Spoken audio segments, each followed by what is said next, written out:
Al emerger las verdades ocultas de la historia Ranquel, nos encontramos con hechos de nuestra historia negada que parecen surgidos de una novela de terror. Paralelamente pasaba lo del Pozo del Cuadril, encierran a 22 mujeres y niños, no tengo claros cuántas mujeres y cuántos niños, pero eran 22 mujeres y niños entre todos, y los matan. ¿Cómo sale esto a la luz?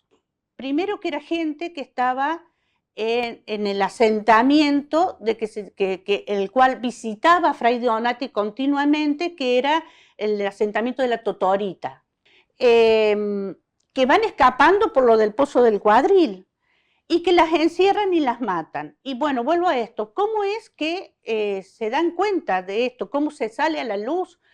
Porque el tipo que las mata, soldado de Rudecindo Roca, dice haberlo fusilado. Y el compadre que estaba con él, un día de copas en alguna pulpería, dijo, este mintió porque no la fusiló, se robó los 22 cartuchos porque en realidad fueron degolladas. Cosa que nosotros, que después yo pude comprobar con las cartas que Fray Donati manda al priorato, con historias que vine a buscar acá mismo, acá en el registro histórico nuestro, municipal, me, me sensibilizó de tal manera, imaginarme esas mujeres abrazando a esos niños, me sensibilizó de tal manera que hicimos en la escuela un ritual y decir, no es culpa nuestra, obviamente no es culpa nuestra, pero hay que ir a rendir aunque sea un homenaje. Así que todos los 8 de noviembre vamos con los chicos a la vera del río a decir una oración Ranquel, que es la que se utilizó cuando se fundó la Nación Ranquel acá en San Luis. Pero digo, y pintamos carteles contando esta historia y los pusimos en la ruta, porque cualquiera que pase por la ruta 11, que no lo sepa, al menos que le quede la duda, y algún día charlando pueda seguir hablando de esto, porque no hay peor injusticia que mantenerlo en silencio. Entonces, consideramos nosotros que había que decirlo, ¿no?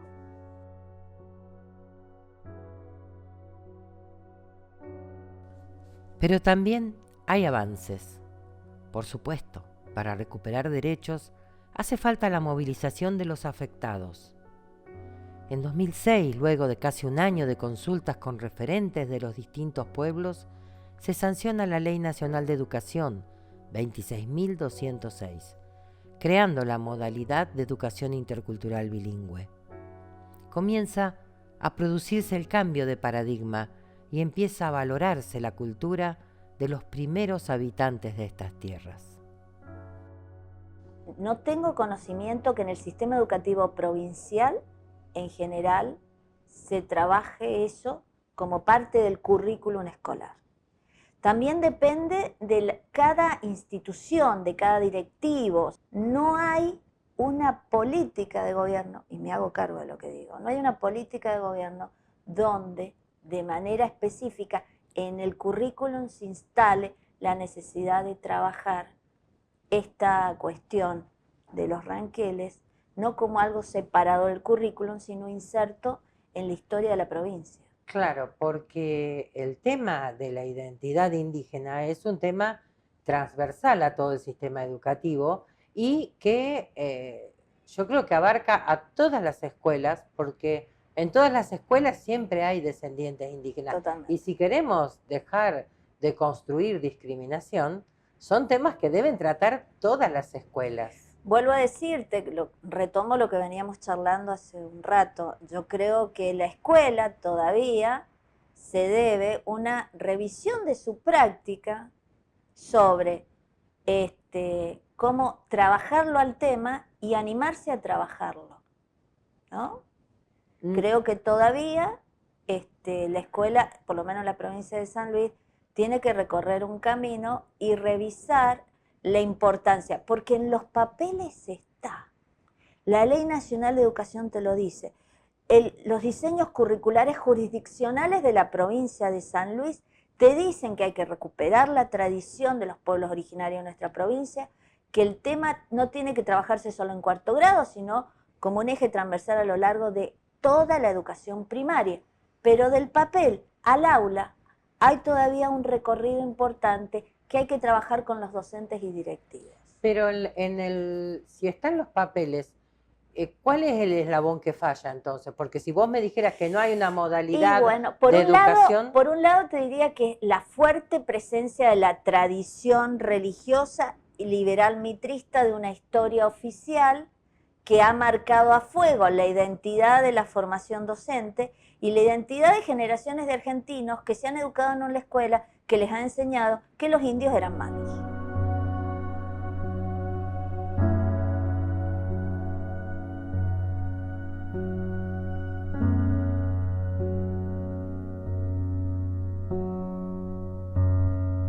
Mira, yo estoy compartiendo diálogos en una mesa de maestros rurales latinoamericanos. Y es una cosa que realmente preocupa y es notorio en comparación a otras naciones latinoamericanas, ¿no? Y nosotros creemos que esta falta de respeto, porque vos fíjate que si bien hay políticas de asistencia al aborigen se lo sigue estropeando de todas las maneras. No más tenés que irte a pensar lo que pasa en Formosa, en Chaco, en Jujuy, con la zona de aborigen, o sea, es terrible, lo que pasa en el monte es terrible. Y no tenemos una política y no nos hacemos cargo de nuestra herencia, de nuestra sangre aborigen, de nuestra sangre afro, no nos hacemos cargo. Y creo que es esto, ¿no? Tener una nación fundada e imitando continuamente lo que es un modelo europeo que nosotros no lo somos. ¿Cómo sería si se pudieran profundizar estos cambios?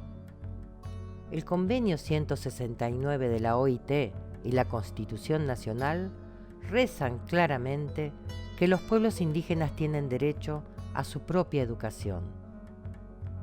Aún falta, pero llegará el momento en que se produzcan nuevos acuerdos para restablecer los derechos perdidos.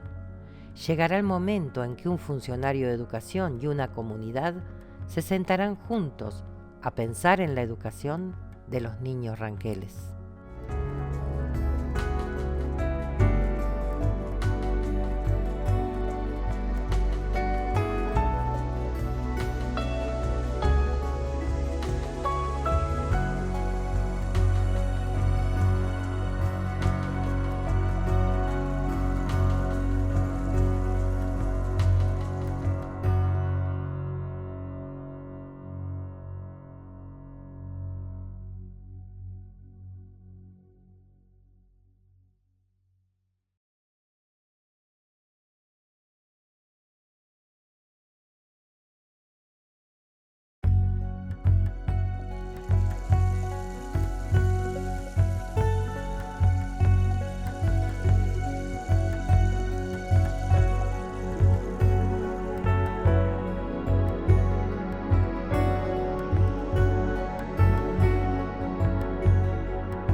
El pueblo ranquel sufrió un genocidio, pero luego del genocidio físico sobrevino el genocidio cultural. La política de la generación del 80, ideólogos de la ocupación ilegal de los territorios de las naciones indígenas, tenían un paradigma. Lo valioso de América era su tierra, el resto debía reemplazarse. Todo lo que venía del viejo continente era mejor que lo nativo. Por eso se produjo el ingreso de especies vegetales y animales que terminaron por suplantar a las especies nativas. Los indios también debían ser parte de ese proceso. Por eso, cuando terminó la masacre de sus poblaciones, comenzó el ingreso de inmigrantes. Pero, ¿cómo hacer que los sobrevivientes del horror olvidaran los reclamos de sus derechos? ¿Cómo lograr que la memoria colectiva justificara el horror cometido en nombre de la civilización? ¿Cómo lograr cambiarle la identidad a un pueblo mestizo, mezcla de indios y españoles, para que negaran su raíz nativa? ¿Cómo blanquear nuestra sangre? Y yo te voy a decir algo que a mí me duele mucho, pero que después de más de 25 años de docencia me queda cada vez más claro. Yo creo que la escuela jugó un papel clave también en este proceso de invisibilización. Eso exactamente estaba a punto de preguntarte, porque yo también sufrí la escuela. Claro. Y yo también tuve vergüenza en una etapa de mi vida de ser descendiente indígena o de ser indígena. Claro. Porque era imposible identificarse con la figura y el prototipo del indio que nos contaban nuestros maestros en la escuela. Exactamente. Yo creo que, como decía un famoso filósofo francés que se llamó Michel Foucault, yo creo que la escuela argentina fue un dispositivo al servicio de la hegemonía predominante de un Estado nacional que se organiza sobre la base de la eliminación de todo resabio de raíz indígena y negra. O sea, es como que nuestro país se funda sobre una lógica y una cultura blanca europea. Desconoce, invisibiliza y masacra a aquellos que formaron un papel clave, no solo en la conformación de nuestra identidad nacional, sino en nuestra historia. Entonces, yo creo que la escuela, el currículum escolar, lo que enseñamos en la escuela, y en mi caso que yo formo docentes, cómo formamos a los docentes que también han sido un elemento clave en esta mirada de reproducir un modelo y una mirada de un país blanco, occidental y cristiano, negando toda esta tradición. ¿Vos pensás que algo cambió ahora, que soplan nuevos vientos? Yo quiero ser optimista. Quiero ser optimista. Yo sé que a partir de la Ley de Educación Nacional del 2006, donde por primera vez en una ley de educación en este país se habla de la importancia de una educación bilingüe, recuperando y visibilizando las tradiciones indígenas, yo creo que el texto está muy lindo. Yo creo que hay un trabajo muy interesante que se hace en provincias como en La Pampa o en algunas provincias como Formosa y el Chaco, pero todavía hay un largo camino por recorrer. Hay luchas profundas que se tienen que seguir dando y yo creo que uno de los espacios donde se tiene que militar esos cambios es la escuela, ¿no? Porque la escuela argentina y la escuela de la provincia de San Luis, en la cual yo me muevo más, es una escuela donde todavía hay rasgos muy fuertes de una mirada donde se lo presenta al indio como un ser vago, mal entretenido, como se decía antes, como una persona salvaje, como el que atacaba a las poblaciones blancas y se llevaba a las cautivas. Pero no se le explica a los niños en la escuela, por lo menos en la escuela de San Luis, por qué se producían los malones. ¿Qué había detrás de todo este concepto, ¿no? Qué tremendo que ha sido en los manuales escolares la presencia del famoso cuadro de El Malón. Cómo ese cuadro, pintado hace más de 100 años, donde se muestra el regreso del malón, de esos ranqueles llevándose a esa mujer blanca y la simbología que recuerda ese cuadro, está presente en los manuales escolares. Y las memorias escolares de generaciones de argentinos están unidas a ese cuadro. Y eso es parte de un proyecto político del Estado Nacional que durante mucho tiempo ha legitimado esa mirada del pueblo, de los pueblos originarios. Estos procesos de homogeneización y desvalorización de lo indígena estaban incluidos en la formación de un nuevo ser nacional, un ser crisol de razas, claro, de razas arias. Allí también intervienen los héroes que se imponen desde la historia oficial. Aprendimos a admirar personajes que eran mostrados por su valor en la construcción de un Estado civilizado. ¿Pero realmente conocimos a nuestros próceres? Bueno, mi nombre es Mabel Ribot. Actualmente soy la directora de la Escuela 254. Nosotros primero teníamos que enseñar lo que era Cristóbal Colón y eso en esa época muy puntual, y bueno, el 12 de octubre, ¿no? Entonces, bueno, con el correr de los años se fue cambiando esos términos o la historia, ¿sí? Explicada ya a través por medio de las docentes, con otras palabras y otros autores, que antes quizás no usábamos esos términos, pero sí quizás le dábamos otra explicación, ¿sí? Pero en base a la historia que a nosotros nos han hecho estudiar como docente, ¿sí? Pero sí hay un cambio muy radical, muy abismal también, si se quiere decir, ¿no? Porque los chicos están ya con eso, con esa cultura, ya vienen con esa cultura de los pueblos originarios. No sé si es que se está nombrando más en la familia o también la escuela, lógicamente, que hacemos mucho hincapié.